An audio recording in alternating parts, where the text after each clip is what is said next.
I'm just going to jump into this conversation. I'm thrilled. I know we've been looking forward to doing kind of these trainings for a long time, or these conversations, maybe around coffee in the morning. I got my coffee sitting right here, and it's a beautiful day in Las Vegas, about 70 degrees right now and sunny. And one of my longtime friends, Steve Benintendi, has agreed to talk with us today. He's got a special expertise, but our relationship goes back, man, almost 25 years now. I was thinking about that the other day, Steve. We met at a missions convention in Indianapolis, I believe, in 1997. Yep. And and at the time, where were you at that time? Where was I? Oh, we were in Malaysia. Malaysia, that's right. Yeah, just world-class missionaries, he and his wife Mindy, and we've been friends for a long time. And over the years, he's transitioned and gotten involved with counseling those who struggle with addiction. And today we're going to be particularly talking about porn addiction. And actually, we're going to have an ongoing conversation about that. So if you keep checking in with us and over at Steve's website that we'll give you a little bit later, we're having an ongoing conversation of something that's pretty sensitive. And if you have kids and they're floating around the computer right now, you best shoo them in the other room or whatever until you know exactly what's being talked about. But I just want to have a conversation with Steve today. Steve, it's great to see you. My first question to you really is, man, why the transition from missions work in Eurasia and Asia into helping people with their addictions, and in particular porn addictions? Well, my new slogan is, you don't know the value of grace until you need it. Simply put, Mike, about 10 years ago, I failed. I did, man. I failed. And I hit the bottom.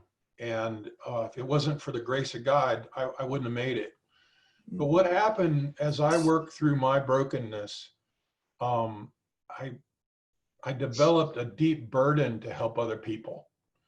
I knew there were a lot of people like me that were hurting and didn't know where to get help and didn't know how to get help. And so I went back and got a master's degree in counseling, man. And I've been counseling people now for about 6 years, licensed with the state of Missouri, but I see people all over the country and the world through video like this. In fact, almost all my clients now I see over video. And it's just wonderful to be able to be the conduit of grace, right? So the fountainhead of grace is God himself. And I messed up. I behaved very poorly, and I pretty much lost everything. I was a little puddle in the floor for 2 months, man. And when I finally got up and looked around, people were still there. They still were trying to believe in me. That was grace. So I get today, every day, I get to be the conduit of grace from the fountainhead through my life and through my brokenness. I get to help people that need grace. I get to help marriages that are falling apart because somebody's not doing the right thing, or neither one of them can communicate. I get to do that. And it's just an absolute privilege to be God's conduit of grace. And I wouldn't want to do anything else. So I'm happy to be a counselor, man. Yeah, that's awesome. Well, you've always been a helper. I met you in those conditions. And so, man, and if ever there was a time where help is needed, obviously with this global pandemic, that's why, in many ways we're talking via these means, and having these conversations is now. It's a difficult time in this country, in this world. I mean, all over half our world is in lockdown at the moment. Yeah. And with Free International, you have conversations before on the porn side of things. At Free, we really focus on not exclusively, but primarily on the backside of that camera, the exploitation that's happening to those who are being exploited on the other side of the camera lens. A friend of mine, Dottie Laster, she has this great quote. She just says, man, commercial sex is barbaric. and the whole concept of what that does to relationships, what it does to those who are being exploited. We really focus on that a lot, but I really wanted to not take a step back from that, but refocus some attention right now on those who might be watching this video. I mean, these are stressful times. Yeah. And I think you're sitting right now. We just had a pre-conversation about, you know, all you're having to deal with your own clients right now. What is it in a time like this, when the stress is amped up, when the world seems like it's, you know, claustrophobic and coming in on, what is it that happens to people in that time that you know, might amp up these addictions, particular porn? Well, I don't care what your addiction is, stress is going to be a trigger. I've not met anybody with an addiction that stress was not a trigger. It will always trigger you to want your substance of choice. And we have a lot of stress going on right now. We've got parents who aren't used to the kids being home, trying to not only survive that, but try to be their teacher as well. We got marriages that, you know, we don't normally see each other this much, right? But now all of a sudden it's 24/7, man. Don't you have someplace to go? Right? So there's a lot of stress related to the stay at home. And then, you know, specifically, and you mentioned the porn addiction. I do a lot of work with people who struggle with pornography. This is just, you know, the worst possible scenario, right? Especially when you add that Pornhub is now giving away free premium memberships, and it's gotten really goofy now. We have coronavirus porn, where they're acting out with hazmat suits and, you know, masks and gloves and stuff. You know, I guess we follow our fears. Whatever we fear, we try to normalize and feel better about. So now if we can trivialize our fear of corona by adding sex to it, you know, if we feel better about it. The problem is we get our arousal template gets connected with now fear. And this is how we get our fetishes. Interesting stuff. So basically, back to your question, this is just a really rough time for any addict. You know, I've seen a lot of my clients that are drinking more than they should. They're acting out in whatever their addiction was, way more than they would have. And the key is the stress. I mean, I don't care who you are, we're stressed. This is different. Yeah. Something this intrusive in our lives is stressful. So we are under stress. What do you do when you're under stress? And I guess that's another question, and we can certainly address that. But yeah, that's the why. It's the stress. So with the stress amped up, obviously, you know, we got the virus out there. Are you seeing porn addiction, which is a global, you know, pandemic in itself, really, to use that term, on a normal day? Can you give us some stats on that, and maybe how things have changed since the virus actually has hit? Have the numbers gone up? What's been going on? Yeah, across the board, porn use is up worldwide. Like I said, Pornhub, you know, the biggest, I guess, purveyor of porn, gave everyone in Italy a free premium membership, and I think they moved to Spain and their different countries, and they're giving cities in America free premium memberships. But across the board, I'm seeing numbers like up 24%. It was already high, though. That's what we need to understand. It's already very high. Any number, any tick up from where it was is a significant tick up. But you're talking about 24% of you know, more porn use. That's significant. But if you just, you know, you mentioned the pandemic we already had a pandemic, and that is porn use among people of faith, Christians.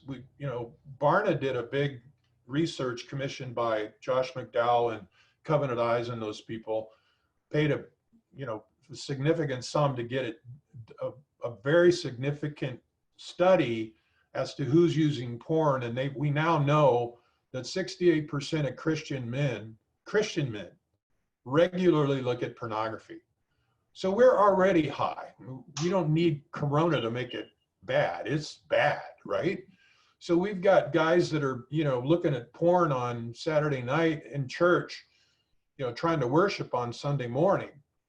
Imagine the loss of power and the loss of connection. And, we talk about the kingdom of God. How weakened is the kingdom when we've got more than 2/3 of our men and 1/3 of our women. 1/3 of our women, they're regular pornography users.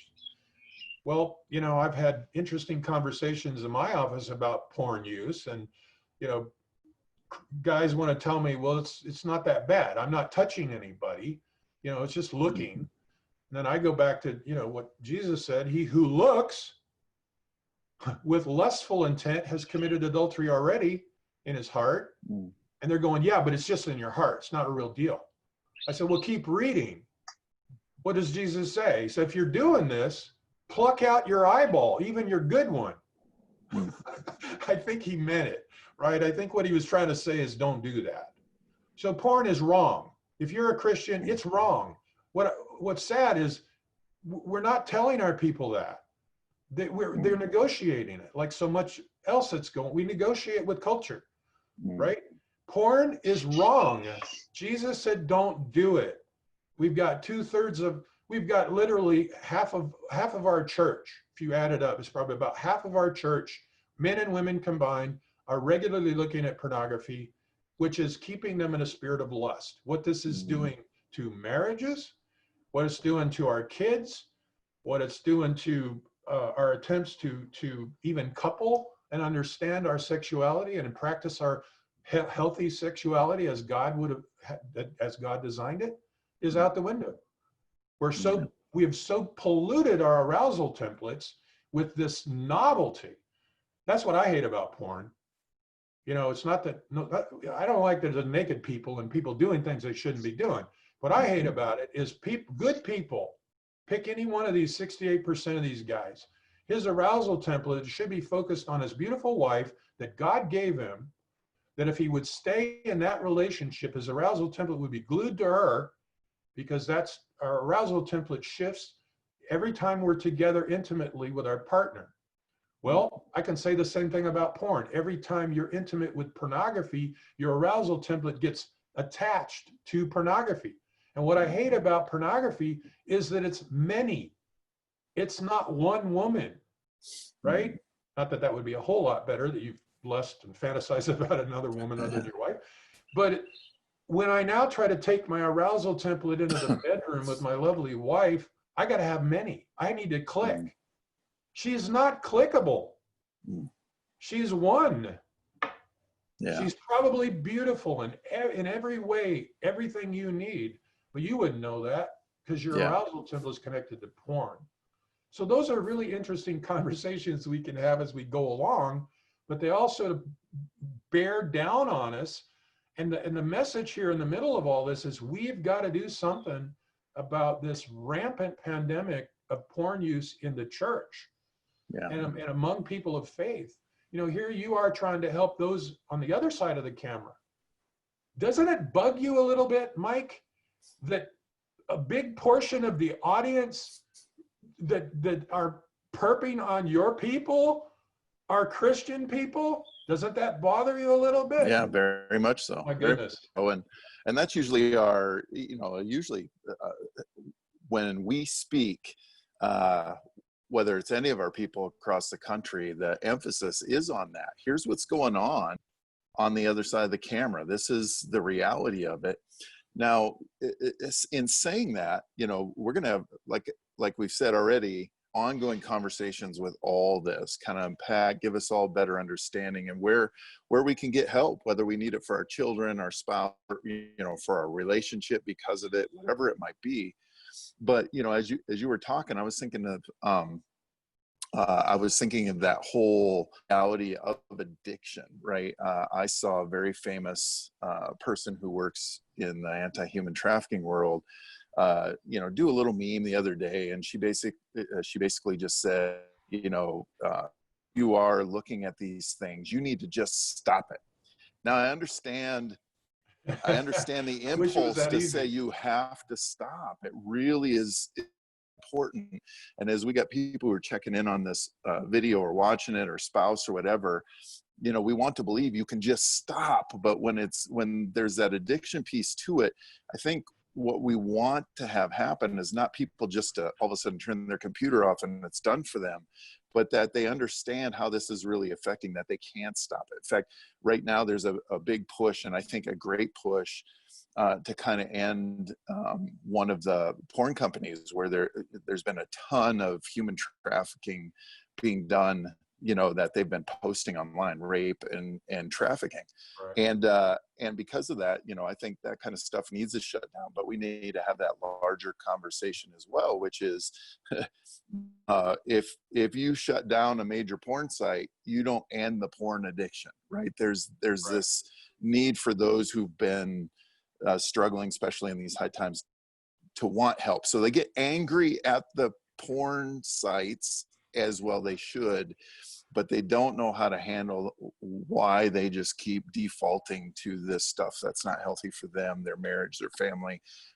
What are some ways you can help them start that process, get them plugged in? Well, I think fundamentally you need to understand addiction, and maybe a brief conversation about addiction science. You know, you basically, in a nutshell, you've got two parts of the brain that interact here on it, related to addiction. You've got the prefrontal cortex of your brain, the front part of your brain, that says, you know, I'm a Christian person, I'm a father, I'm a husband, I don't want to do that. Jesus said not to do it. That's all here in the prefrontal cortex. Okay, but when I was 7 or 9 or 10 or whatever, and got my first hit of pornography, something got connected to a different part of my brain. That surge of dopamine that hit my brain did not hit the prefrontal cortex. It hit the limbic system, the feeling part of our brain. That part of our brain's made up of several components, but all of them working together to feel. Okay, so the addiction gets connected to that limbic part of our brain. The sad thing is, it is often able to overpower the prefrontal. Okay, I call it the toddler. I got a 2.5-year-old granddaughter, sweetest thing on earth, but she is such a narcissist. She wants what she wants when she wants it, and she doesn't care what you're doing, right? That's an addiction right there. Yeah. It wants what it wants when it wants it, and it doesn't care about you or anything you're dealing with or your agenda. It doesn't care that you love your wife. It doesn't care that you want to be a good example to your children, that you want to be a good Christian person. It just wants what it wants. And the last time it got unsettled, it wanted to feel better. It knew that if it looked at pornography, that you would momentarily feel better, right? You can't feel pain and pleasure at the same time, right? So for those moments that I'm unsettled and stressed out, if I look at porn, I get this surge of dopamine, right? So the toddler is satiated.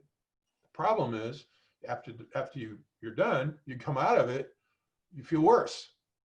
When you feel worse, what do you want to do? Feel better. How do you feel better? You go right back, and this is that awful cyclic nature of addiction.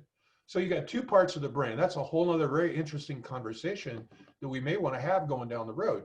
But just suffice it to say, they're not just trying to act out, right? There's an addiction lies below your ability to reason your way out of it. That's why you look at an alcoholic and go, shoot, you got everything, man. You got a good job, you got a wife, you got kids, you know, you've got a boat and an RV, you got all this stuff. Why are you drinking? It's because it got connected to the limbic system and the toddler's in control. Mm-hmm. So we've got to take control of the toddler, and that's, you know, that is the addiction recovery process. Is how do we do that? And that's a lot more than this conversation. Yeah. Doing this conversation. Yeah. But well, no, I'm happy to engage on any of those and go deeper on any of them as we go along. Perfect. And we'll do that. We're definitely going to keep this conversation going over time. And if anyone's watching these videos and has any questions they want to throw out that we can address over time, you can you can shoot them our way. We'll post those email addresses so we can have these conversations, or at least just kind of quick hit, here's an answer to that question. And closing off this first session with us, Steve, what are a couple small things people who, at least at this point, recognize they're dealing with this addiction, or a spouse who is recognizing this addiction in their spouse? What are a couple of small baby steps to start the process to, get help? Well, to get help is recognize, first of all, that it is an issue. Denial is always the first challenge. You just have to own your addiction. And then you gotta get someone to walk with you. I don't care who you are anymore. There's very few reputable addiction treatment the places that are offering treatment that don't suggest that you really do need. Often you need professional help. You will need someone who will hold you accountable, who understands addiction, and it's rarely done successfully without. And I guess I'm not trying to promote my practice at all, but it's just not done without professional help. It's rarely done without professional help. And I offer that, but there are lots of people out there offering that kind of help. So I would say get help. Find somebody that'll walk with you. Churches are often, while they're willing, they're often ill-equipped, meaning they just don't have the personnel that understand addiction. They might have a counselor, which is great, but there's a whole science to this that has to be worked. So yeah, I would say own it and then get help. Those are two. Now, if you want some practical tips about how to survive the coronavirus, since this is kind of, what's kind of got us, you and I, Mike, talking. If you're dealing with a porn addiction or have struggled with pornography and you want to do better, I've got some tips here. Would you like me to share that today? Yes, please. Yeah. Okay. Yeah. Well, let's do it this way. Give those tips, even if we divide this up into, some other question type stuff, Okay. We can do that. But yeah, give some, if you could give us some tips, Steve, on how to survive these addictions, particularly pornography, during this coronavirus and isolation time, what would those tips be? Well, first, do what worked before. Okay. There've been, I don't care who I talk to that's addicted to something. There's always been that, I was doing really good, right? There was a period I was doing really well. And then this happened or whatever. So I'm inviting you to go back to what worked before. So try to recreate whatever the environment was, whatever you were doing, whoever was in your life, whoever you were talking to, or you go into meetings, whatever worked before, do that. Go back to that. Because what happens is you get lazy. You do a little better, you're not doing it so often, and it's like, okay, I'm good. Another one, get up and move. You're sitting there with your phone, and I don't, this is maybe more information than you need, but most of the porn use now is in the bathroom with a tablet or a cell phone, and most of the time it's a cell phone. Everybody locks the door, not everybody, but a lot of people lock the door to the bathroom when they go to the bathroom. All right, so don't go to the bathroom with your phone and lock the door, right? Get up and move. If you're tempted, it's like, oh, here it comes. And everybody kind of knows when it's coming on you. You're kind of getting ramped up, and, it's the on-ramp into the addiction cycle, whatever. It's a ritual, we call it. You kind of start your ritual. Get up and move, break the ritual. Go outside, grab one of your kids. You're not gonna look at porn with one of your kids. Or grab your wife or your girlfriend or whatever. Just get away from that. Move. So just get up and move. That's another one. Another one is talk to someone you can trust. Call your buddy who promises to still, keep your secrets, and maybe he does it too, and we're trying to do better. Just talk to somebody. Okay. Look for alternatives that are pleasurable, right? I like to do this. You like to look at porn too, right? And if it's overwhelming you, the urge to look at porn is overwhelming you, go to the alternative. I like that too. Okay, go do something fun. Don't go do something boring. Don't go outside and dig a ditch, right? Replace your system is unsettled and it wants to feel better. So give it something that'll make it feel better, not something that'll make it feel worse. That's good. Don't go do your homework or, do something fun. Oh, okay, right. It's an alternative. It makes you feel better. And I'm going to hold off on some of it as we move more toward if we really are addicted. Okay, and this is an ongoing thing that we're addicted to. I've got a whole protocol that I want to talk about, or we can talk about, and there'll be stuff that I'll be putting on my website as we go along to integritynow.org. That's going to address this stuff. I've got stuff already up there, but as we go along, I think things are moving now quicker and in different ways. And I think, Mike, both you and I we want to be relevant now in the middle of what we're dealing with. Yeah, 100%.